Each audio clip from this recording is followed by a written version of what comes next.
Hello everyone and welcome to CVLOG. So in today's CVLOG I'm going to be discussing how to find your niche.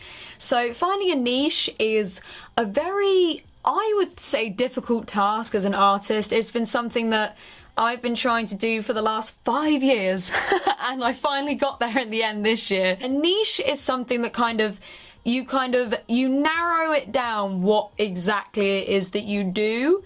So Taylor Swift, for example, red lips, blonde hair, writes songs about relationships, focuses on breakups, is known for loving cats and, you know, bakes for her fans and things like that. That is like her niche. Same with Ariana Grande, the high ponytail, the fact that she can hit incredibly high notes, and her style of music as well is very niche, very pop, very much like just cool. And so this is something that if you're an artist and you're here and you're watching this, then you're probably hoping to find your niche. And so these tips are to help you today, and it will basically just be me talking through how I found my niche, and why it took me so long as well. Because it did take me a really long time. So kicking off with number one, do it for you and not for other people.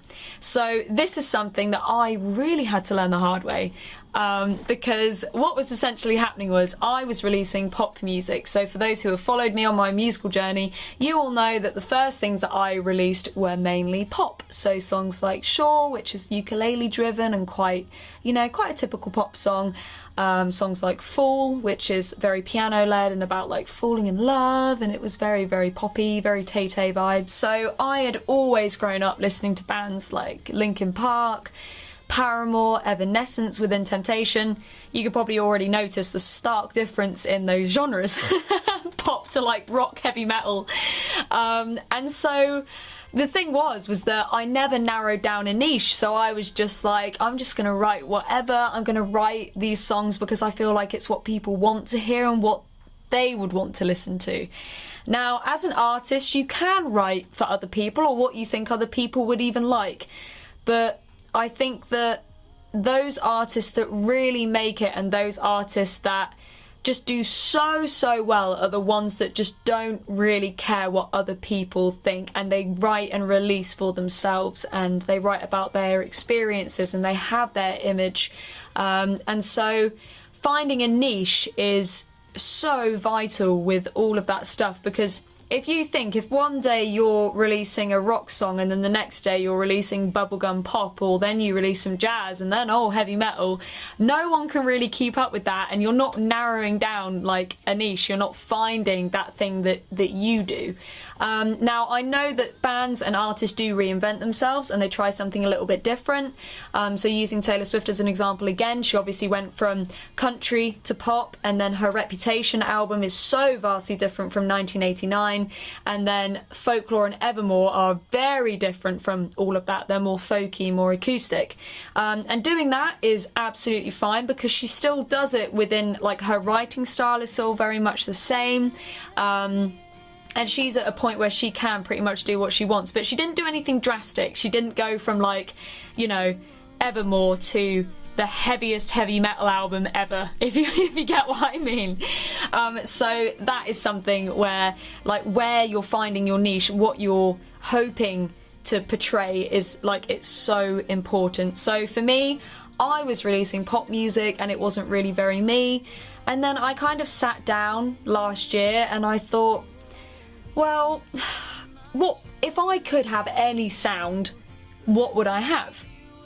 Like, what would I make? If there were no barriers, if it wasn't my weird confidence issues being like, you can't do that, what would I do?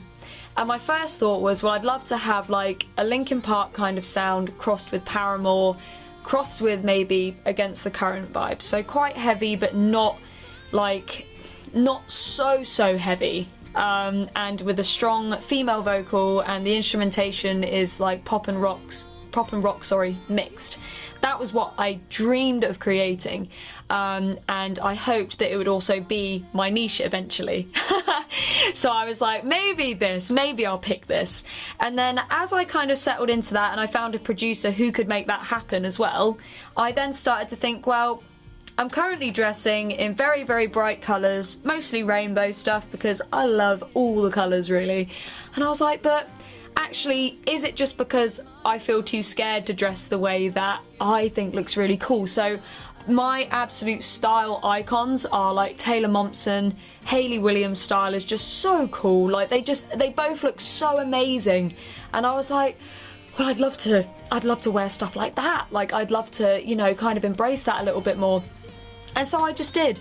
And now my niche is I'm a solo acoustic musician currently, will have a band eventually in terms of performing, and I wear kind of mostly black and kind of, you know, kind of patterny skirts with tights, always wear Doc Martens. That is definitely a part of my niche and brand now. And in terms of my musicality, my niche is writing songs about relationships, particularly breakups or kind of going through pain and then kind of getting over it, essentially. And I do wear red lipstick. I have very bright white hair, which most people do point out. I always get asked, oh, are you like Swedish or something? I'm like, no. Once you hear me talk, I am very, very British. Especially when I've got a cup of tea in hand, you know. And yeah, so that is the advice that I would give with finding your niche, is narrow down what you enjoy, what you want to do, and then just roll with it. And one of the things that I also noted was how to choose your niche and when to change it. So I know that often female artists, they will change their appearance, they'll change their look every few years to go with an album to kind of match it. And that's something that I'm a big believer in. I do think it's a really good idea to do that, kind of reinvent yourself almost. So that's why I've currently got my hair dyed this colour. So I've got black underneath and then blonde on top. And that's because I'm releasing a new EP, Homesick EP. I had a photo shoot done for it. And it just adds that little bit of something different along with what you're doing. So yes, and knowing when to change as well. So knowing when to kind of, you know, change maybe your style a little bit more, or change like your music a tiny bit and add some different things. I would say every few years, or if you have something nailed down and people like it, then maybe don't change it, don't spice it up. But that would be my advice. You can't really gain fans if you're doing loads of different things each month. So let's say you release a rock single. Everyone loves it, everyone's following you. And then the next month you're like, well, I'm going to release a jazz single. All the people that followed you for that rock song that you did are going to be like, well, this isn't what I want to listen to, and they'll fall off. You might gain some other different fans, but then if you lose the old ones who really liked what you were doing, then it's kind of, I don't know, I always see it as kind of pointless. You have to have a style and, you know, really work on your niche, really narrow it down. Also, my final point would be do your research. So, you know, don't just listen to me. As I said, I've only really discovered my niche in the last year, and hopefully these tips have helped you and got your brain thinking about, you know, why you do, what you want to portray, and that kind of thing. That's definitely the thought process that I went through. I was like, well, what do I want to do?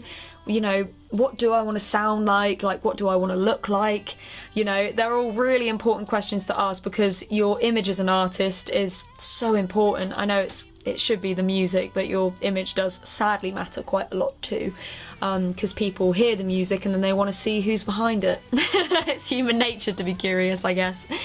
And one thing that, yeah, I would definitely say is ask for advice. Go and ask artists. If you admire an artist, like, give them a message and be like, hey, like, your style is really cool and I would love to do something like similar. Do you have any tips for how you narrow down your niche? You know, just don't be afraid to do that and do your research.